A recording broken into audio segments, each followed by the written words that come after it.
Hello, everybody. Welcome to the latest edition of the Pulse with BP. I'm your host, Billy Parvatam. Folks, I'm so excited for today's episode because it's one of my favorite teachers of all time, Kevin Curtin, Coach Curtin, joining me here. And, me and Coach, we go way back. I might be dating myself here, but I believe he taught me in freshman year history 10 years ago. It was that long ago. He wasn't married, at least at the start of the year. And now, of course, he's been married for 10 years and has got two wonderful kids. And it's great to catch up with you, Coach. So great to be with you. And thanks so much for coming on.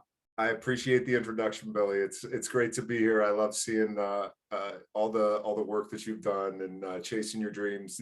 It's why we get into teaching, right? Is to see kids. And your passion in ninth grade was for talking about sports and engaging in conversation with any adult that would, any classmate that would. So where you are today is it's why we get into the profession. I was telling some of my colleagues about it and they were like, the guy that called the games. I was like, the same guy that used to call the games. So I'm pumped to be here. I'm even more excited to talk about my Rams. So whenever you're ready, we could get there.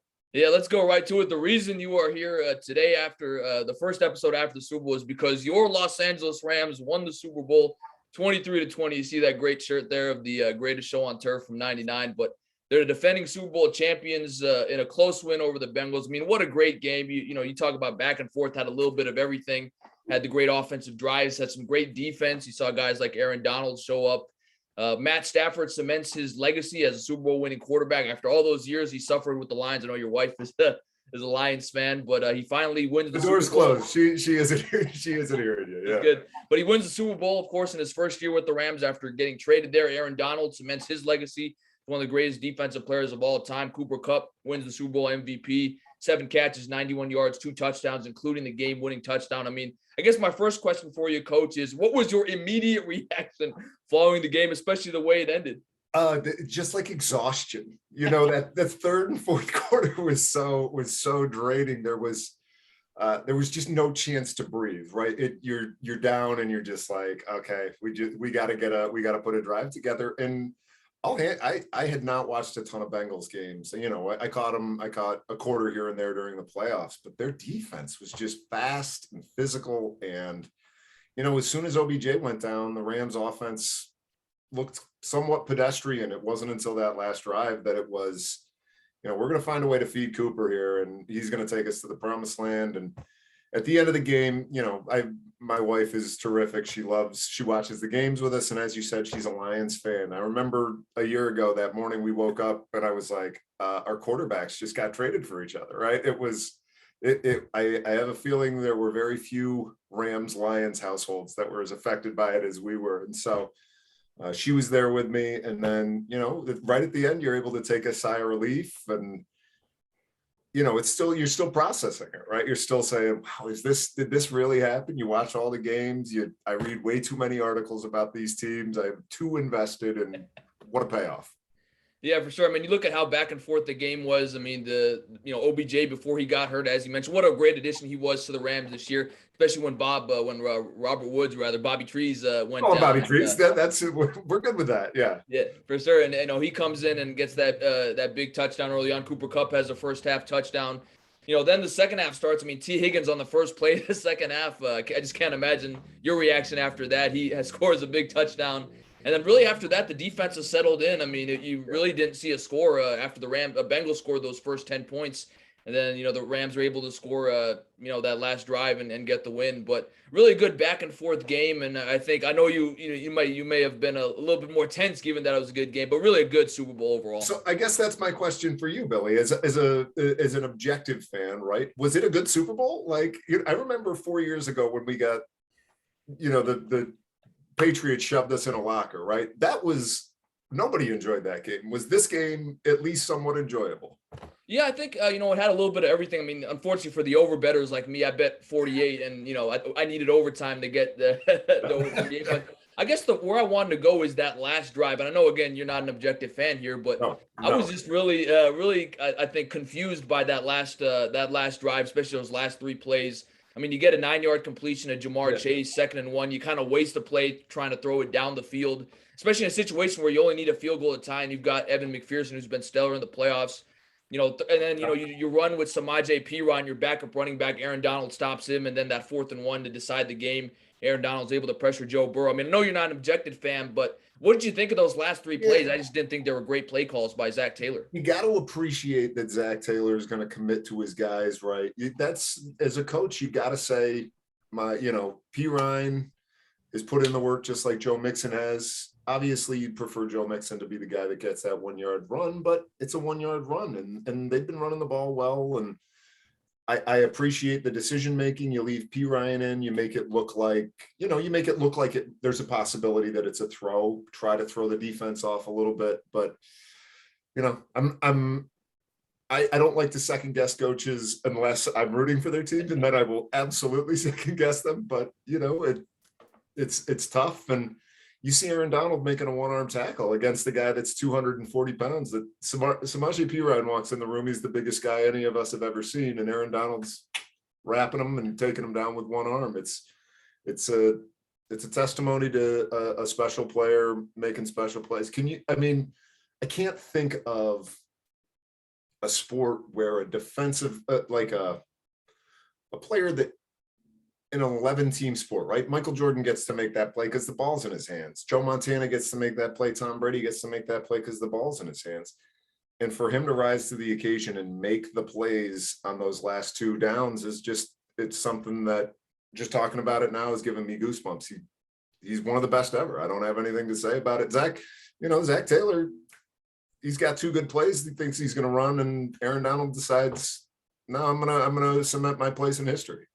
Yeah, especially because Joe Mixon, I was looking at his stats, 15 carries for 72 yards. He was averaging almost 5 yards a carry. So, I know you kind of in your sets, during the season, but you would just think in that spot, got to find a way to get him the ball. And I guess I wanted to kind of go with that. Another question. I know this doesn't really matter to you because the Rams won the game, but do you think Aaron Donald, given how the game played out in the second half, should have gotten the MVP over Cooper Kupp? Yes. Look at it, I think he had a sack and 4 total tackles, 3 solos. Actually 2 sacks, and of course basically a sack at the end. Yeah, the last play as well. Yeah, last play as well. I appreciate what the voters are saying that those, the defense did its job, but Cooper Kupp brings them back and gets them that final score. But a team that has 6 sacks in the second half, right? I just don't know any way to disconnect any of those sacks. Von Miller, Hall of Famer, he's probably making 1 or 2 of those plays on his own without Aaron Donald being next to him. But the way Sean Robinson played, the way that Leonard Floyd played is a testament to the sort of gravity of Aaron Donald, right? You can't separate their success without his. And, it's an offensive sport. It's been going that way for years. You want people that are able to say, I'm going to Disney World, and people recognize. Aaron Donald's the most recognizable defensive lineman since Lawrence Taylor, maybe, right? So there's a chance he gets there, but, it's going to be a quarterback. It's going to be somebody that's been on somebody's fantasy team, and do you think in terms of, as a fan, I was curious, I know we kind of touched on this earlier, but do you actually, as a fan of one of these 2 teams, I guess I don't really know because I know my team has never really been in the Super Bowl, but are you enjoying the game? Are you enjoying the commercials? Are you enjoying the halftime show, which in my opinion was one of the best ever? Or are you just stressed the whole time? I can't tell you a single commercial. I don't remember it. It wasn't that good this year, yeah. Coach McVay's calling me, Kevin, what are you seeing? What do we got to do? Right. I gotta take my calls from Coach McVay first. And then it's just, it's just the anxiety scrolling, talking to the wife, pacing, that sort of thing. And then, halftime show made me feel very old. I danced at one point. My knee hurt a little bit while I was dancing. It was official. I'm approaching 40. The halftime show was great. But again, there's just this like looming intensity. I couldn't enjoy it at all. I should go back and watch it on YouTube, but it wasn't a fun experience. It really, I was hoping for us to be up 28-3 at halftime and just pull away. And so I could, enjoy the moment, but it's every snap. You've been in you know what it's like in game 7 of a World Series, and it's just this next pitch, right? It's this next swing. It's hard to pull yourself away. Well, I have to ask you about Matt Stafford, of course. What a great quarterback he was in his first season with the Rams. At 34, he actually had the second longest wait I saw in terms of winning his first Super Bowl. John Elway took 15 seasons. Matt Stafford takes 13 seasons. I think just everybody was so happy for him, given all the years that he suffered in Detroit. But I think the big question, Coach, that I wanted to ask you, and this has kind of been something that has been discussed after the game, and I want to read you. I know you've seen it. Richard Sherman's tweet in terms of whether or not he is a Hall of Famer. Richard Sherman says, no all-decade team, no all-pro, no MVP, one Pro Bowl, not even the MVP of the Super Bowl, never considered the best in any year he played. At least Matt Ryan has an MVP. You might accuse me of being a hater a little bit, but I would say right now he is not a Hall of Famer. I mean, you look at his career record too. He's 8 games under 500. I think you give him a few years, he's going to beef up his stats. He's going to have more winning seasons. He might even win another Super Bowl or two. But I would say right now, at this moment, he's not a Hall of Famer. What do you say about that? Yeah, I'd say at best right now, fringe, right? I think, Richard Sherman said he's a product of his time. And, as somebody who played on the Seahawks and the 49ers, it just pains me to have to agree with him. But I mean, I was thinking about it. I'd never have him as, outside of maybe this season, a top 5 or 6 quarterback, right? In any given season. It doesn't mean he wasn't a contributor. It doesn't mean he was somebody that didn't produce. I went back and I looked. I in preparation for this, I said, what makes a Hall of Famer as a quarterback, right? And I thought of it as like a Venn diagram, right? You're like no doubters, right? Stat guys with championships. Your Elways, your your Elways, your Montanas, your Tom Brady's when he gets there. There's your guys that just have won, right? It's Namath, and he didn't even do all that much winning. He just said he was going to win. Right. It's your who else do I have? Your Bob Greasy's, in a few years, your Eli Manning's, right? The guys that they won a championship, but maybe their stats don't back it up. And then there's guys somewhere in the middle. Terry Bradshaw had some stats, had some championships. I think Matt Stafford right now is on the periphery of a couple of those, right? He's got the stats, but again, maybe he's a product of his era. If he plays another 2 years, he's a top 5 and completion yardage. It's, you play for 15 years, you sling it for 4,000 yards every year, you're going to have some statistics. You play with Calvin Johnson, the best I've ever watched. I don't remember watching anybody ever as good as him. And I agree with you, right? Right now he's a fringe guy, but he's 34, right? We see quarterbacks now playing until they're 38, 39. If he goes on 2 or 3 more playoff runs, hey, if he gets another Super Bowl, I'll drive his ass to Canton. He can get me. I will drive all the way to LA. I'll bring him to Canton. But if I think he's got some work to do. I don't think it's wrong to say currently if he decided to retire. And if I have to hear any more retirement talk about these Rams, I'm going to lose my mind. But if he stepped down now, I don't think it is. I love him. Like you said, I watched him all 12 years. My wife, her family, everybody's from Detroit. They're huge Lions fans. And so I appreciate the way he how tough he is. I appreciate the way he leads. I was always impressed with his toughness in the fourth quarter, toughness through injury. But, Archie Manning ain't a Hall of Famer, and he was tough. But you gotta back it up with, like you said, what was that? 8 games under 500. That's got some work to do.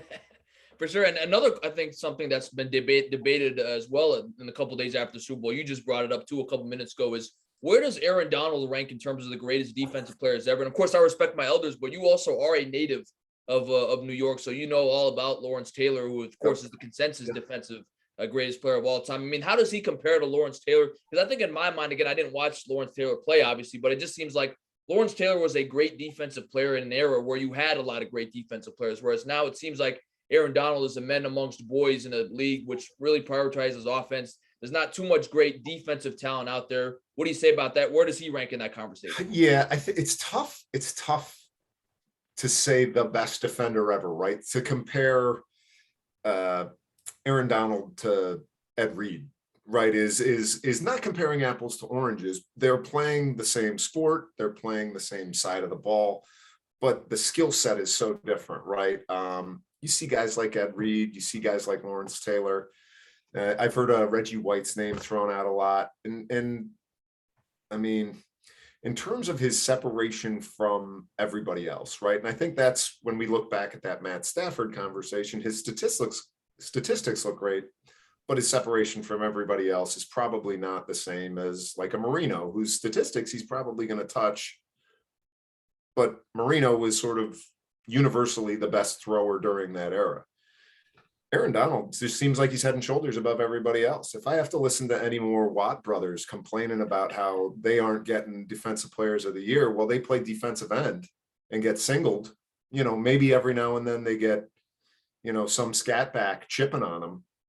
Oh, we got 15, 16 sacks. Come on. I don't need to hear it. Aaron Donald, you could pull up any game and Aaron Donald's getting double and triple teamed. And, it's a team sport. Like I said earlier, it's, the gravity of him allows them to not just make decisions on the defensive side of the ball, not just make his other defensive linemen better, not just make his linebacking crew better, not just the secondary.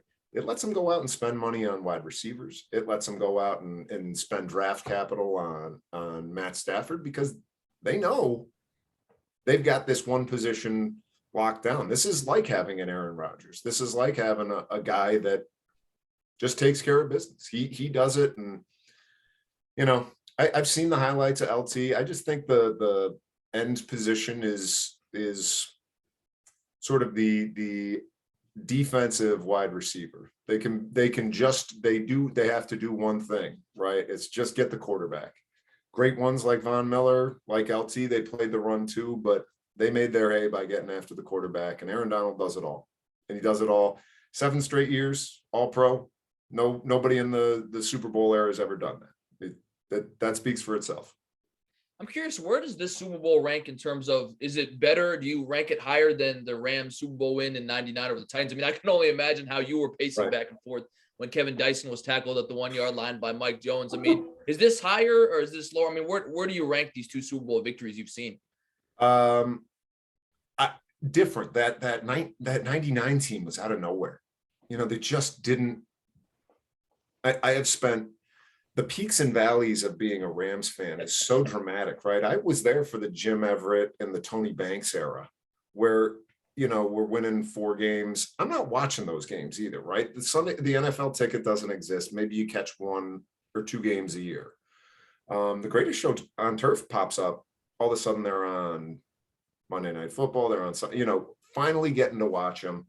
The surprise of, I go back, you still see that Dick Vermeil crying and saying, Kurt Warner is going to lead up. And, and you're going, this guy needs to get out of coaching. He doesn't know what he's talking about.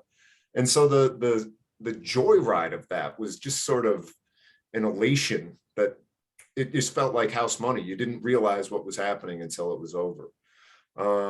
This is different. It's not, I don't know that I would say better or worse, but it's just different. The process that they've gone through and the work of guys like Les Snead and Sean McVay and the culture they developed. And I don't like to give much credit to owners, but Stan Kroenke seems to get out of the way and seems to say, we're willing to probably leverage the future for the short term. And this is felt like it's coming, right? There's 5 years of getting better, of getting there, of a little bit of back, a little bit of forward. And this one felt harder earned, but no less enjoyable.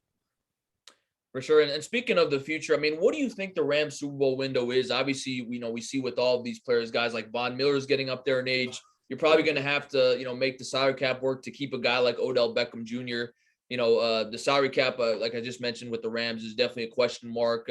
It's so hard to repeat in the NFL. I mean, you look at, we haven't had a repeat champion since 03-04 when Tom Brady did it with the Patriots. I mean, and then luckily for the Rams, I believe, Sean McVay's fiance came out and said he's not retiring. Aaron Donald said, let's run it back. So, I mean, it seems like he's not retiring based on that statement. But what do you think the Rams Super Bowl window is? I need everybody's blood alcohol level to drop drastically before I could say, all right, everybody's back on board. It seemed like a lot of those commitments were, I've been at bars before, Billy, where I've been talking to somebody and we have committed to doing something tomorrow that we all have no intention of doing. So once everybody has calmed down and reaffirmed their commitment to it, I think it's a 1 or 2 year window. It just does not seem. Hey, I would have said the same thing 2 years ago. I don't know how Les Snead's doing it. I don't know how their salary cap guru guy is doing it. They keep figuring out ways to do it. They are trending older. They do a great job picking in the later rounds. They've had a ton of picks in the later rounds. You know, there are role players in there. And you can do that, right? You can do that as long as Aaron Donald's out there. You can do that as long as you strike it rich with Cooper Kupp, or, you know, a guy like Jalen Ramsey. We haven't even talked about him yet, right? He's best cornerback in football. You know, I'm happy to talk about his game, and I thought he played great. I'm ready to go to war for him. So when you got guys like that, you can take chances in the later rounds and fill them in, and guys that are C players all of a sudden become B players because the guys around them are A+ players. So if Aaron's got another year or two in him, my God, I had no idea he was thinking about retiring. Like, turn the Super Bowl on, and I was like, well, this might be his last game.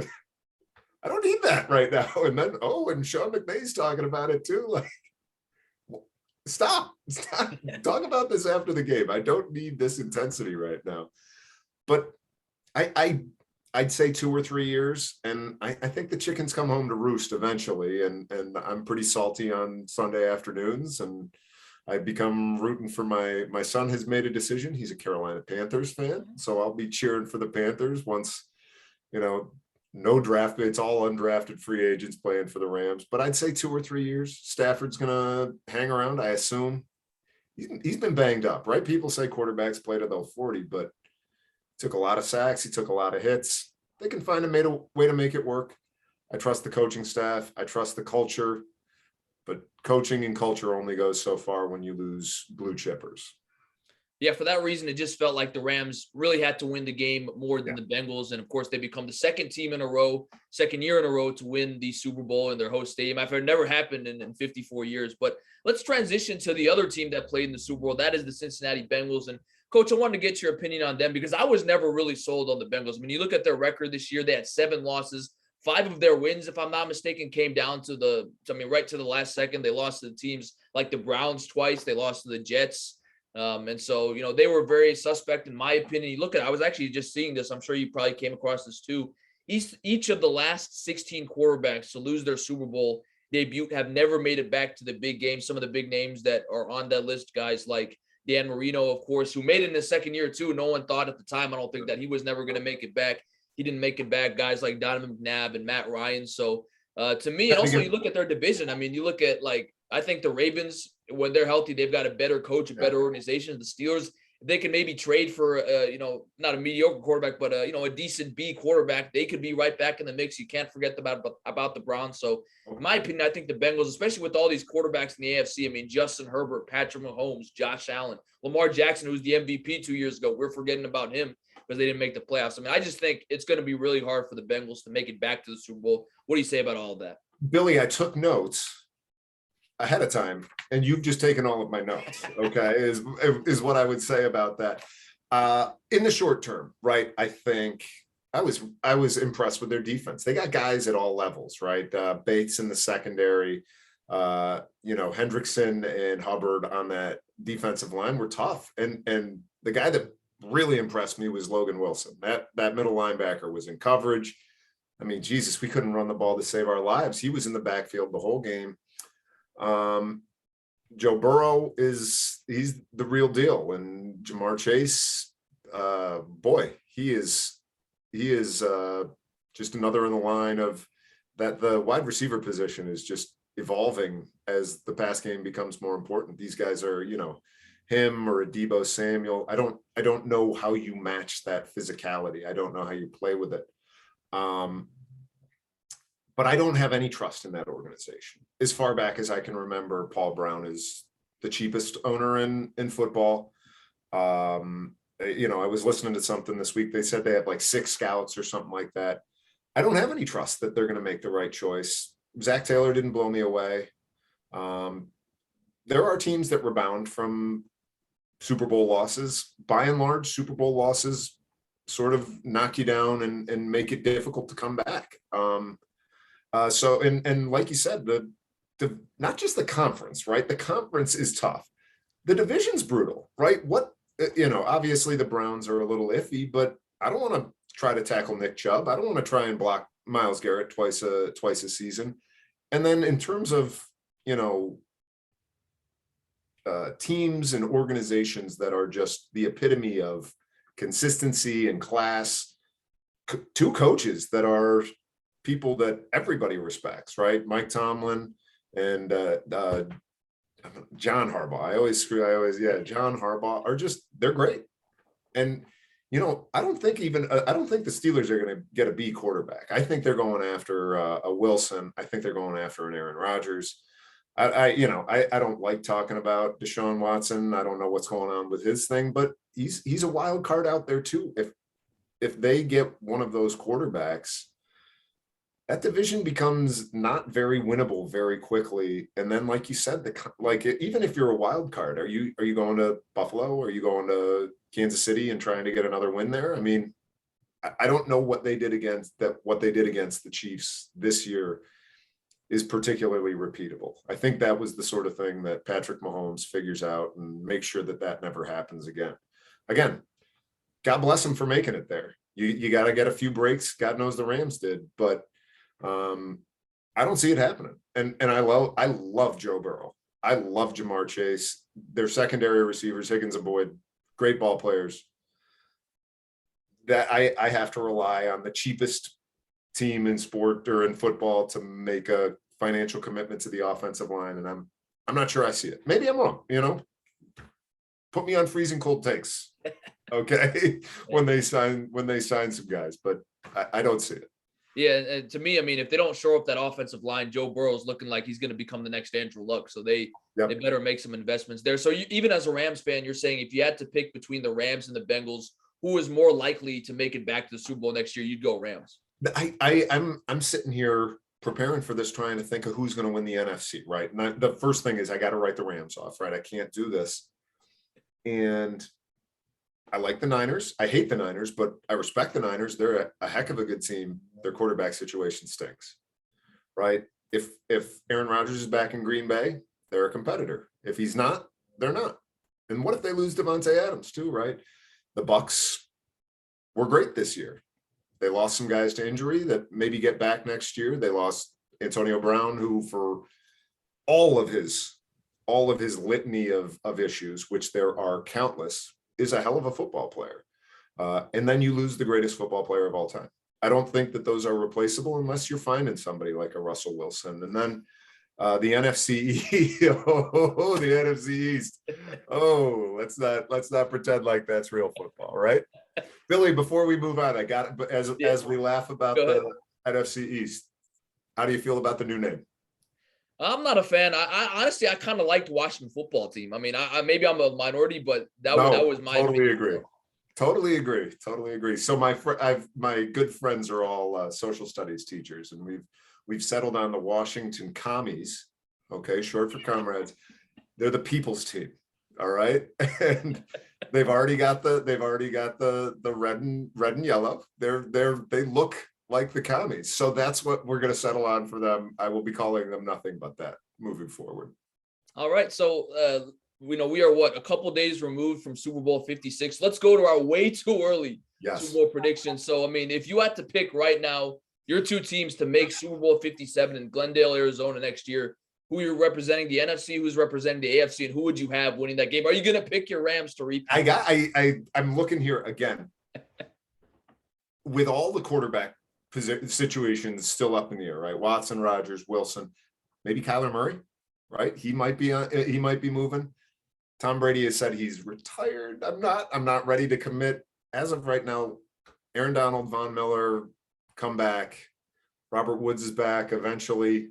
I got the Rams coming back, and I know I sound like a homer, but the NFC is kind. I grew up in the NFC was the varsity team, and the AFC was JV, and there was a 10 or 12 year streak where the NFC won every Super Bowl. And I looked at the AFC, and I find it easier to tell you the teams that I don't think can make the Super Bowl than give you a Super Bowl prediction. I don't think the Pats, the Jets, the Jags, or the Texans can make the Super Bowl. I can see everybody else, right? The Colts are a quarterback away. Broncos, quarterback away. Steelers, quarterback away. And then everybody else in the division, or everybody else in the conference, has got, outside of Ryan Tannehill, but I'll be generous with them. They were the number 1 seed heading into the playoffs this year, right? Everybody else in the AFC's got guys that can go out and do it. Love playing in the NFC. Very, very appreciative. So I know I didn't answer your question. I'll go Rams, and I'm an upstate guy. I'll go Bills, but go Rams. What about you? Who you got? So I actually agree with you. I'm going with the Bills for my AFC. I mean, you look at how they lost in the playoffs. 13 seconds to go. You can't stop Patrick Mahomes. I mean, that's just. I know you probably have a lot of Bills fans back home that are your friends. I mean, what was their reaction after that game? No, it just devastating. I just, it was equal parts devastation, equal parts appreciation for Josh Allen. I just, that guy does everything. He is like Derrick Henry, who can throw the ball. If you need him to pick up 4 yards, just send him around the end, and some safety is going to come try and tackle a guy that's 2 inches bigger than him, 30 pounds heavier than him. He is a problem. And I keep thinking, do they need to figure out their run game? Do they need to have a guy that can run the ball? And they just seem to get better the more they spread out, right? The more receivers that are in there. You want to rush an extra guy, give him a running lane, he's going to go pick up 15 yards. You want to drop into his zone, he's going to find it. Like Stephon Diggs is just as good a wide receiver as there is out there. And then everybody else falls into place. Yeah, no, I got the Bills. They were gutted, right? I'm glad we didn't have to play the Bills. I'm glad we didn't have to play the Chiefs in the Super Bowl. Those teams terrified me. I got them. Much love to all my friends in upstate New York. I'll gladly break a table for them, but I'm not, I don't want to play them in the Super Bowl anytime soon.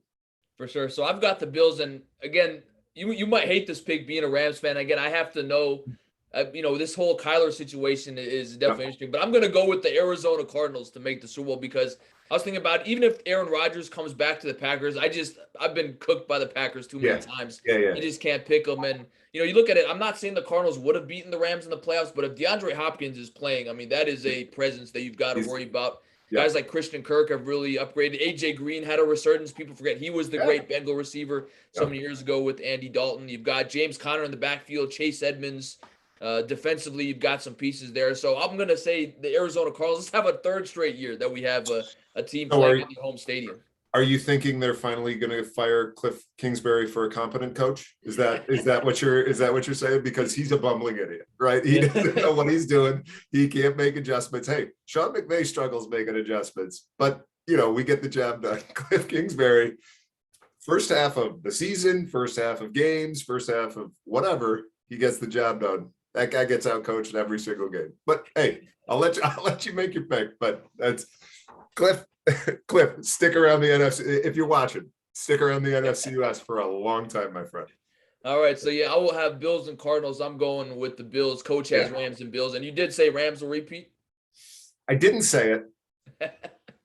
But, I'm going to say it. We'll go ahead and call it way too early. Way too early. Sure. February 17th, only a couple days after the Super Bowl. And on that same vein, give me a sleeper team. Maybe a team that won't necessarily win the Super Bowl, but you have to think next year, man, this team might be a team that we have to watch out for. I was thinking Colts, but I think we talked about them earlier. I love the Ravens. I love their organization. They just draft well. Their defense just is perennially difficult to play against. And I don't think there was a team that lost more snaps to injury than them last year. They were on their fourth running back by week 3. It was just untenable, and they still found a way to finish above 500, compete in the division.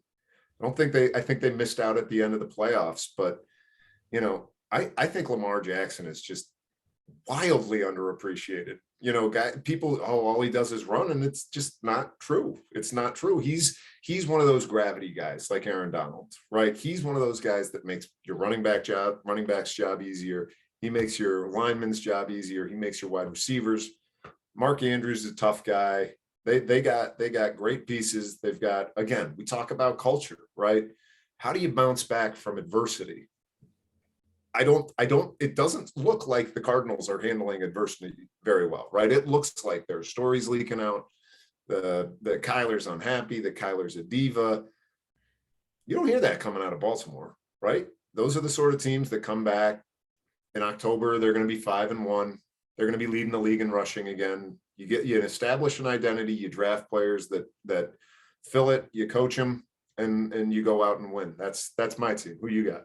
You speaking of taking my notes, taking your notes earlier, you took my notes. I mean, Baltimore is the team I was picking. I mean, Lamar Jackson, he's not underappreciated by me. He's my favorite player in the game. I mean, I love watching him play. Incredible. I was actually bummed I missed watching him in person when I went to see the Rams play the Ravens in week 17. And you asked if I was going to go. I did not want to get any beer spilled on the new Aaron Donald jersey I got, so I figured I wouldn't. But go ahead. I didn't mean to cut you off. No worries. And yeah, I mean, just the way Tyler Huntley played, I mean, he's a guy that could get you some trade value if you just want to kind of maybe try to get a 3rd or 4th round pick for him. Yeah. And you know, the last 4 games, I mean, they lost the last 4 games by 1 possession. If they win even one of those games, they're in the playoffs. You never know if Lamar comes back, what could happen. So, you know, John Harbaugh is a top coach in the game. You know, like you mentioned, a great organization. I think the Baltimore Ravens will make a big comeback next year. People are forgetting about Lamar, given that he won the MVP 2 years ago. I think he's going to be a really exciting player to watch. So, hey, there you go. Both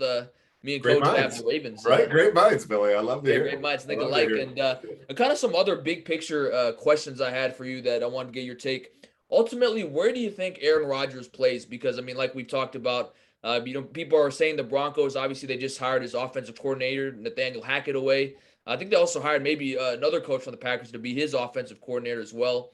You know, so he's got ties to Denver, but, you know, like we talked about with the NFC, you think he's got a better chance to go to the Super Bowl. I mean, if you go to Denver, you're all of a sudden playing Pat Mahomes and Justin Herbert and Derek Carr twice. You think if he stays in Green Bay, he's got a better shot. You could franchise tag Devontae. But where do you think Aaron Rodgers ultimately plays next year? We got to backtrack first, right? You did mention Donovan earlier, and you just mentioned former Syracuse University offensive coordinator Nathaniel Hackett. All right, we're not going to get through this without acknowledging a strong orange presence in the podcast already. All right, we got to pause, and then we can move forward. He's got to stay in the NFC, right? He's got to stay in the NFC, whether it's San Francisco, whether it's Tampa Bay.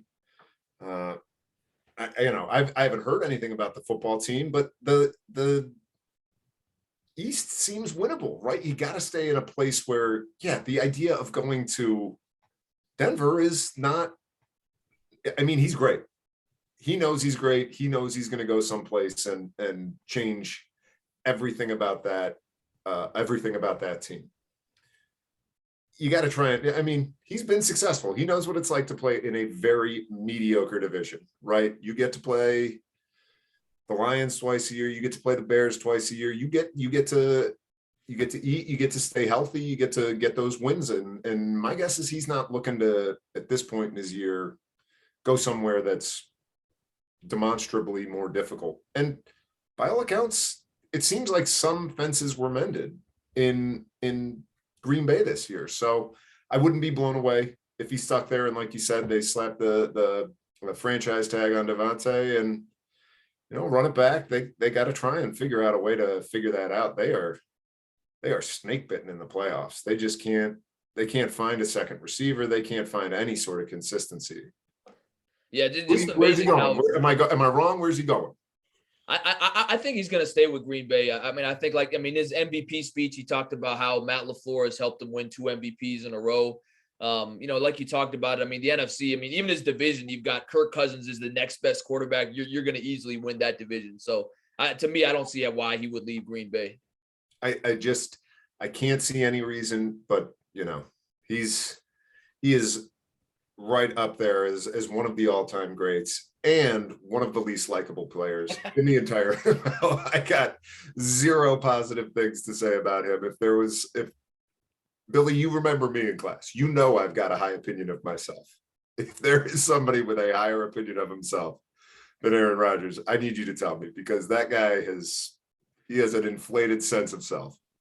Especially because, I mean, he only has 1 year left on his contract. In my opinion, if you play it out, then you're free to walk wherever you want instead of trying to force a trade somewhere. And you don't think the Packers will necessarily cooperate with where you want to go because they probably don't want to trade you in the NFC. So I think, I mean, in terms of just like trying to be smart about where you want to play, I'd say stick it out a year. You have a better shot at the Super Bowl, and then you're free to go wherever you want.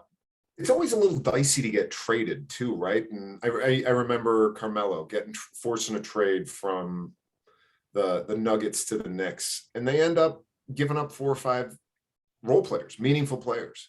If you're going to a team and you decide, all right, I want to force my hand and get traded there, there's going to be compensation for you, and the compensation for Aaron Rodgers is going to be sizable, right?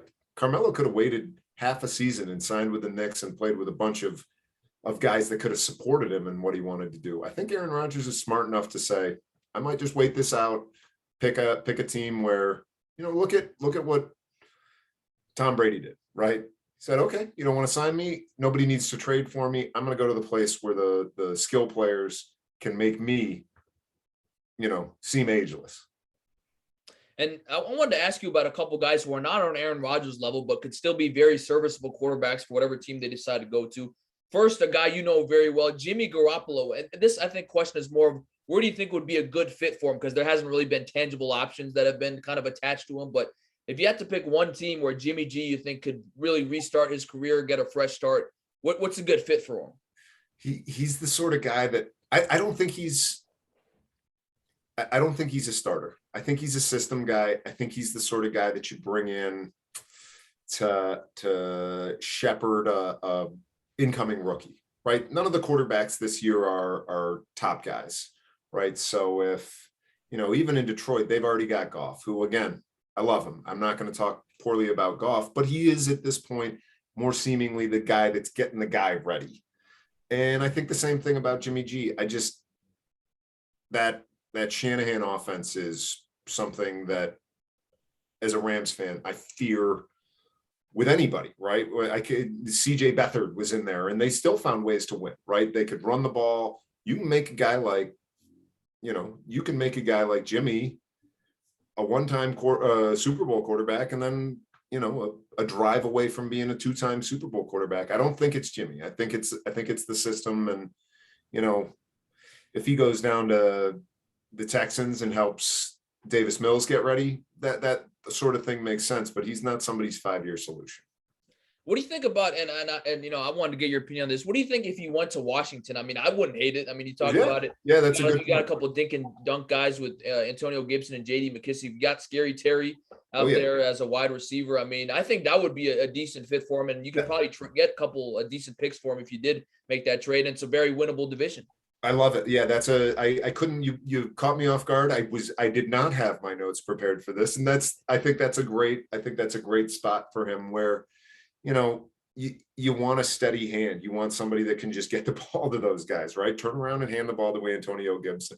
He's just he's such a high risk guy for somebody that's supposed to be a game manager. He finds a way to turn the ball over way too much.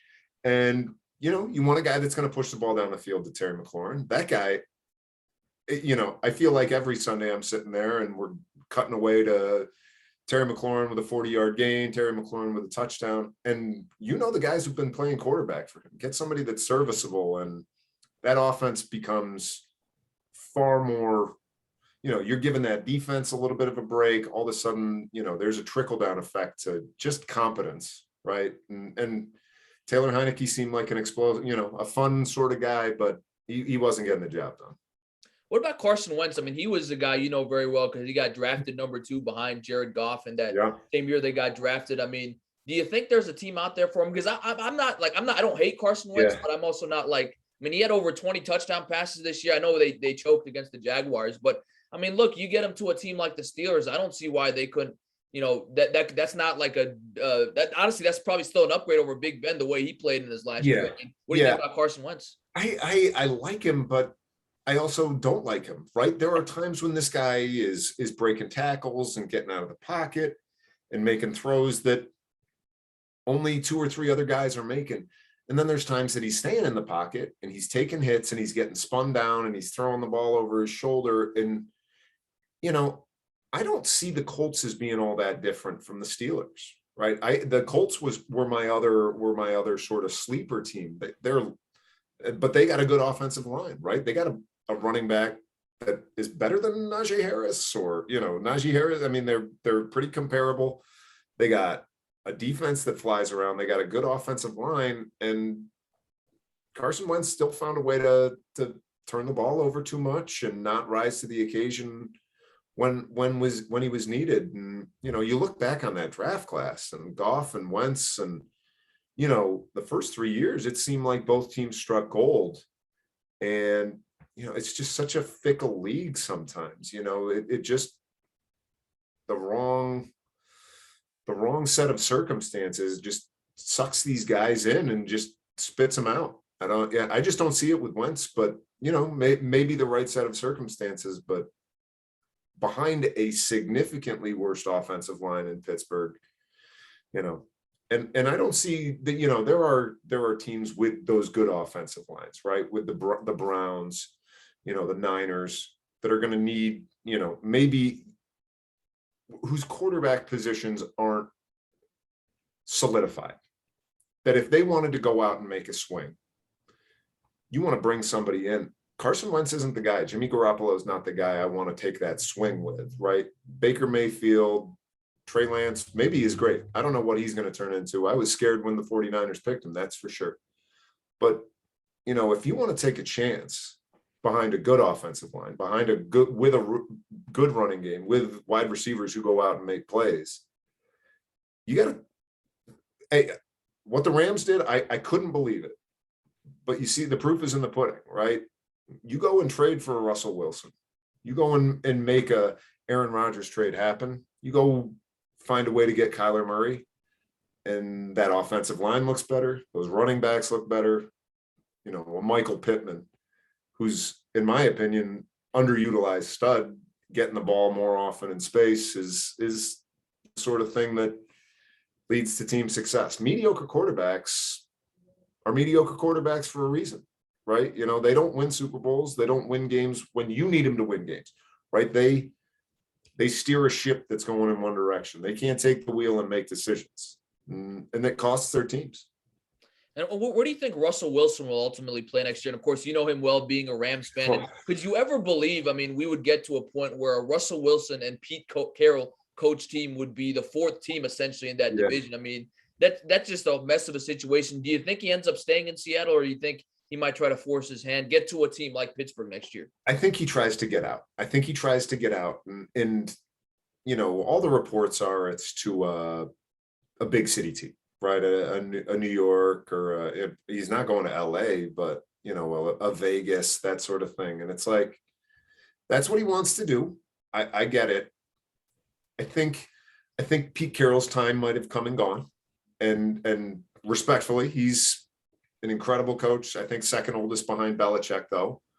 And you could see guys like, I'm blanking on the safety that played for him, that was carted off the field and was giving him. He ended up playing for the Ravens too. He ended up getting in trouble. Why can't I think of his name? Ended up giving the Seahawks the finger, his own team the finger, as he got carted off the field with a knee injury. That's the sort of thing that worries me, right? That maybe this guy is losing the locker room. You saw it with Jim Harbaugh when he was with the Niners. This sort of rah-rah stuff works at the college level because they're kids and they're gone after 4 years. In the pros, the rah-rah stuff works when you win. And when you're not winning, they're adults. They don't want to hear this. And so I hope he leaves. He terrifies me. I hate watching him run backwards 40 yards and then sail a ball out of the camera shot as DK Metcalf sprints down the field. I hope he goes far away and never returns, and Pete Carroll sticks around. And I'm curious, this might be the biggest wild card here, but do you think Tom Brady will unretire? And Coach, I have an idea. I don't think it's that much of a hot take, but if I'm San Francisco and I'm able to trade Jimmy G, he's from San Francisco. He grew up watching Joe Montana. I give him a call and say, look, you're going to be in a tougher division, but you've got Deebo Samuel, you've got George Kittle, you've got a great running back. You've got, in my opinion, a top 5 coach in the NFL and Kyle Shanahan. I know that would make you really nervous as a Rams fan, but if I'm Tom Brady, the Niners give him a call, I should go and sign with them and try to win a Super Bowl back in his hometown. A, do you think he unretires? And B, do you think San Francisco would be a good fit? I put it at 50-50. He unretires. I think he loves the grind. right? Everybody you hear retire says, I just can't, I can't, that voluntarily retires, right? There are guys that get pushed out of the league, the guys that say, I got to step down. I can't do it day in and day out, right? You can't half speed football. I don't remember anybody in my lifetime that loved the day in, the day out the way he does. And their skill players terrify me. Trent Williams is the best offensive lineman in football. I have no desire to see Tom Brady in my division. Okay. And I could see it happening, and I hate it. And I hate the 49ers with a sincere passion. They are right up there with Georgetown. I do not like those. I got nothing positive to say about them. Kyle Shanahan, bend your brim. You look like a goofball. You're my age. It's time to move. Accept the age, right? Accept your aging, Kyle Shanahan. Just put a little crease in it. You can do it. Yeah, and keep in mind too, I mean, before the Niners lost to the Rams in the NFC Championship game, they've beaten them 6 straight times with Jimmy G. You don't think with Tom Brady they would be elevated? You're cutting in and out here, Billy. I can't. Yes, I know they had, Billy, but I'll tell you, the last 3 times we've played Tom Brady, we've beaten him. Yeah, none of those were with the Patriots, but 2 regular season games last year, this year, and then in the playoffs this year. So it's not that he can't be beaten. I'm also not going to sit here and pretend like I'm extremely confident about beating Tom Brady, but we've done it. For sure. And I guess any big picture, as we close out discussion on the NFL, I mean, I know you said you prepared notes, but just anything in general, I mean, anything big picture you want to talk about the NFL, whether it's looking towards next season, whether it's about the Rams, I mean, just anything in general you want to kind of add to close out the conversation. No, it is the closest thing to monoculture in our society. It just is a juggernaut. You know what I mean? They are Teflon, and you want to hate them, right? And we're not going to let our son play football because of concussions. And they suck with diversity, and it's just embarrassing the efforts they make. And I hate Roger Goodell, and the players seemingly, not all of them, they, Andrew Whitworth, all the Walter Payton of the Year guys are great. And then you see Antonio Brown, and you want to scream, and you think these guys get away with everything. And then it's Sunday and it's 1:00, and I can't keep my eyes off of it. It is the premier viewing and sports experience, bar none. My 7-year-old son is addicted. He can't get enough of it. And I know I'm doing it to him. I know I'm just creating this poor kid who's going to have to watch Panthers games for the next 50 years and yell at the TV and be disappointed with Christian McCaffrey's grandson when he's playing or whatever it is. But it is singularly the unifying thing in my life with a lot of my friends, and whether it's fantasy, whether it's gambling a little bit, if you want to dabble in that, it's a water cooler sport on steroids. There's nothing that comes close. I'm just excited, Coach, for all the great young quarterbacks we have in the game. And we talked about it with the AFC. I mean, Justin Herbert, Patrick Mahomes, Josh Allen, Lamar Jackson, Joe Burrow. I mean, you still got a mix of the veteran guys like a Stafford and a Rodgers. I mean, I was going to ask you, of course, you've been an NFL fan longer than me, but can you remember a time where we had all of these just great young quarterbacks? It even seems like we're just not missing a beat, even with guys like Brady and Manning and Ben Roethlisberger retiring in the last couple of years. And I think I guess I would put this question back to you. The answer is no. It's very simply no, right? The idea, right, that there are 32 quarterbacks in the NFL, and it never felt like there were more than 10 guys that you would want at the helm. That feels like it's approaching 20 with the right team, with the right organization. And I'm putting it to you, is it just that these kids are growing up in 7th and 8th grade and they're dropping back to pass? When I played in 7th and 8th grade, we passed once a game, right? Is it a product of trickle down or trickle, right? It starts in high school and college, and then it makes its way to the pro. Is that what it is? Or is this just in 5 years, we're going to have 5 straight years of bad drafts? What do you think? And no quarterbacks are going to be any good. Is this a product of the game that's being played, or are we just lucky?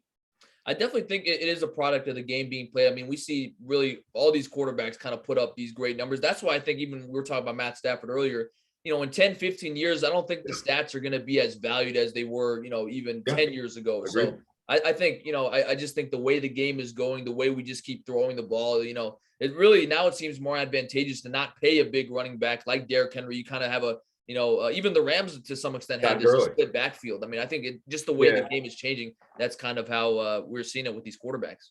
I love it. I just can't get enough of throwing the football. And the Rams signed Todd Gurley 4 years ago, and I thought it was a good decision. And I just don't know of a lot of running backs at this point now where they've been signed, given any sort of money. Even Zeke, right? Zeke is not Todd Gurley. Todd Gurley sort of bottomed out as soon as he signed that contract. Zeke is still productive, but Tony Pollard's doing 85% of what he's doing at significantly less money. And so as a sport, it's just, it's becoming quarterback driven. You see it with the rules, you see it with the wide receiver rules, you see it with the defensive back rules. It's just, people love it and they're giving us more of it.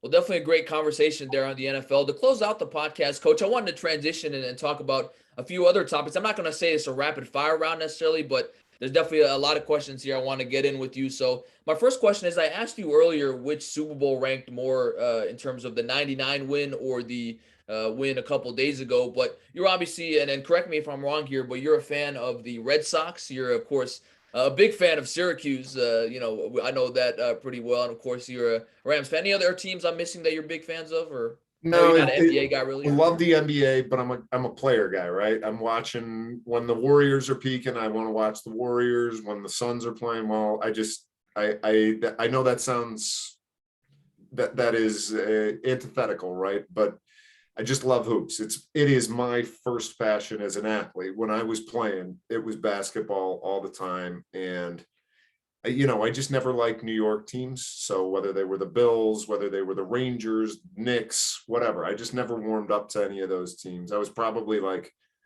a Hornets fan when I was in the 90s, but no, there's no, I love LBJ. I love Chris Paul, love the old guys, love Kevin Durant, love the new guys, but no NBA team.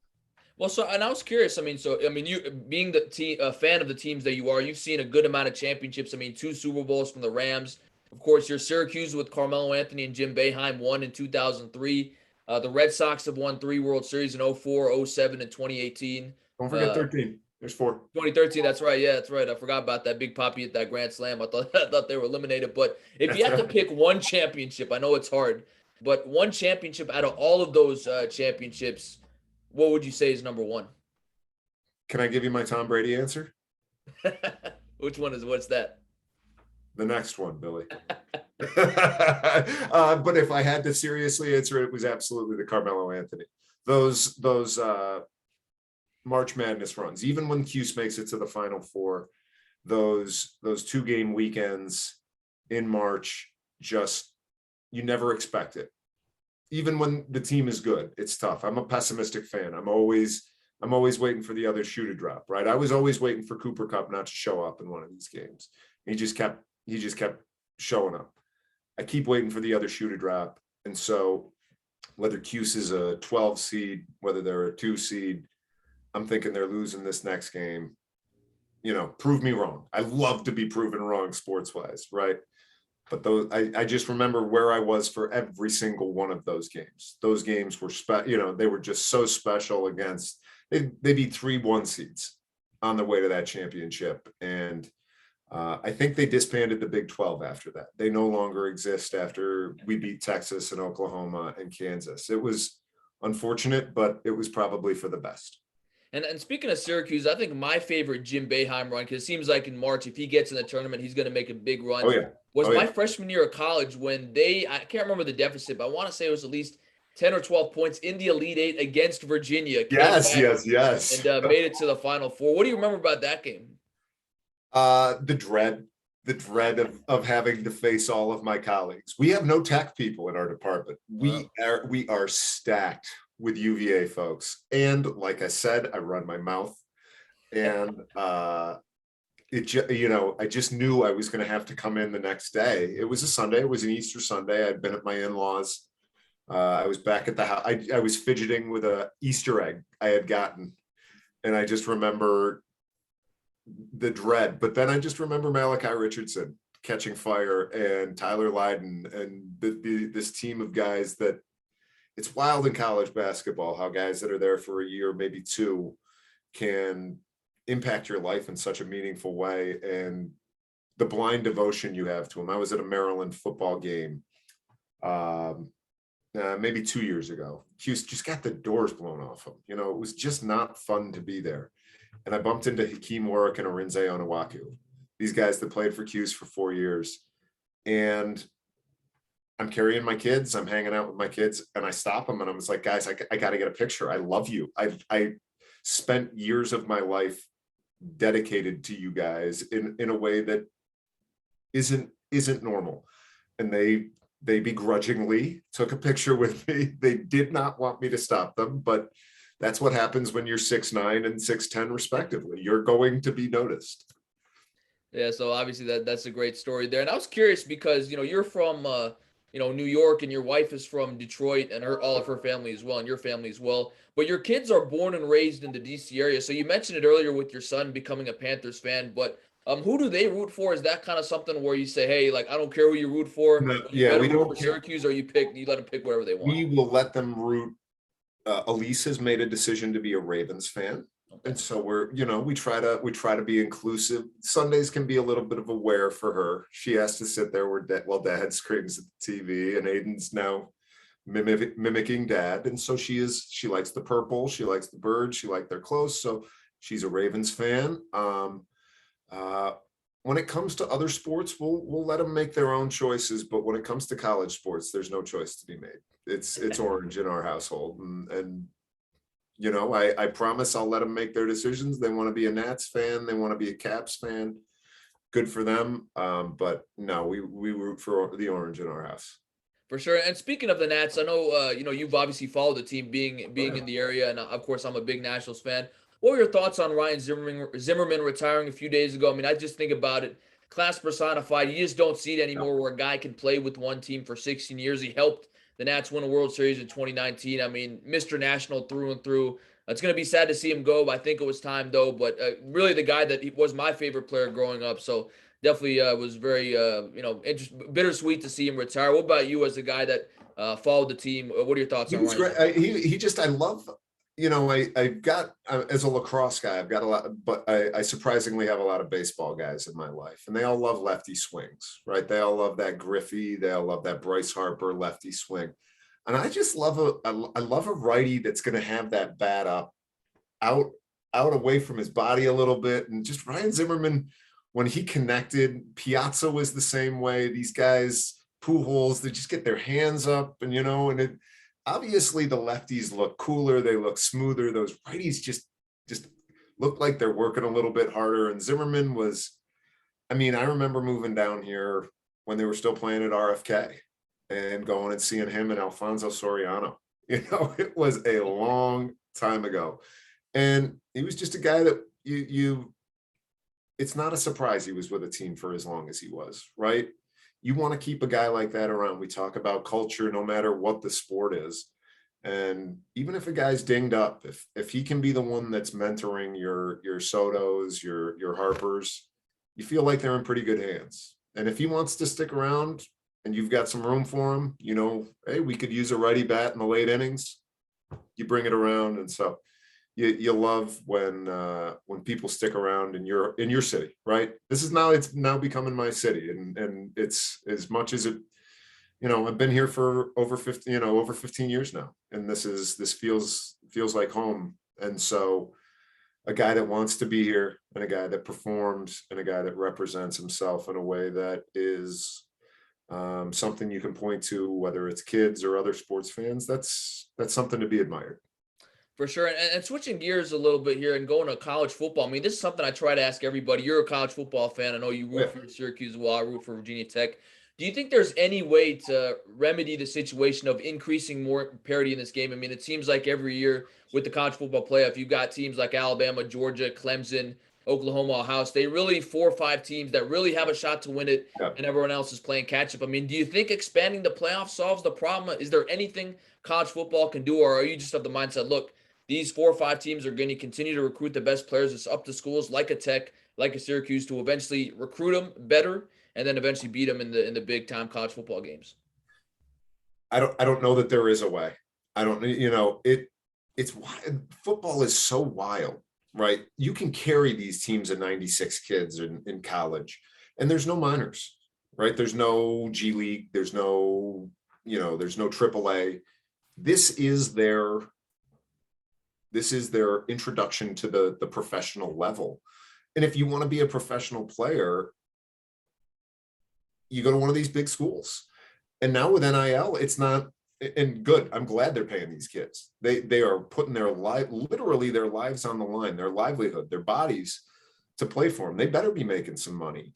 But that doesn't bode well for the Virginia Techs and the Syracuses of the world, because those other programs, those big state schools, are going to have big funders that make big donations, that find ways to give guys deals with car dealerships, and as they should. But it doesn't seem like it's going to change anytime soon. There's going to be your USCs that bubble up. You're going to find a Pac-10 team that bubbles up every now and then.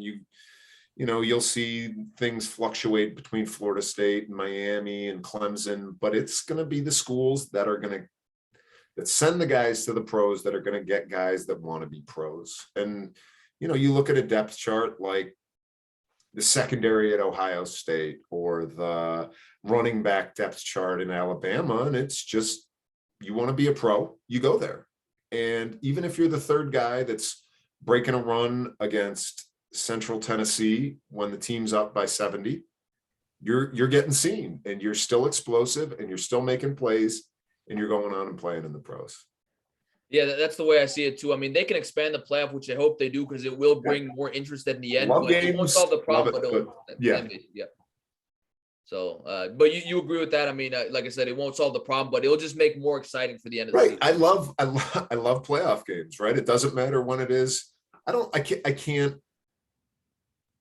If I want to be a good husband and a good father, I can't justify all day Saturday and all day Sunday.